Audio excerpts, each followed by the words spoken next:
నేను బయటకి ఎక్కడికి వెళ్ళాలన్నా ఇలానే సింపుల్గా రెడీ అవుతా, ఎక్కువ హడావిడి అయితే ఏమీ ఉండదు. ఇప్పుడు కొంచెం బయట వర్క్ ఉందనమాట. మా ఆయన వస్తున్నాను రెడీ అయ్యి ఉండమంటే సరేనని చెప్పేసి రెడీ అవుతున్నా. సూపర్ ఫాస్ట్గా రెడీ అవుతా, ఎక్కువ హడావిడి చేయను. చూస్తున్నారు కదా, కొంచెం పౌడర్ రాసుకుంటా, బొట్టు పెట్టేసుకుంటా, కుంకుమ పెట్టేసుకుంటా. షిఫ్టింగ్ టైంలో చిన్న చిన్న ఐటమ్స్ అన్ని ఒక కవర్లో వేసేసానండి.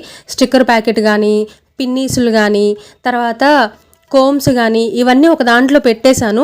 అవి లోపల ఎక్కడో పడిపోయినాయి అనమాట. వాటిని ఇప్పుడు తీసే టైం లేదు, అందుకని చెప్పేసి కోమ్ లేకుండానే జడ వేసేసుకున్నాను. బయటకు వెళ్తున్నానని చెప్పాను కదండి. ఎక్కడికి అంటే బిగ్ బజార్కి.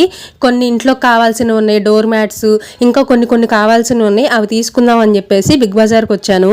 ఈ ఫ్లవర్ వాజ్ని చూస్తే నాకు ఏమనిపించిందంటే, కన్ను వెళ్ళిన చోటుకల్లా మనసు వెళ్ళకూడదు, మనసు వెళ్ళిన చోటుకల్లా కన్ను వెళ్ళకూడదు అని అనిపించింది. ఎందుకంటే చాలా కాస్ట్ ఉండింది.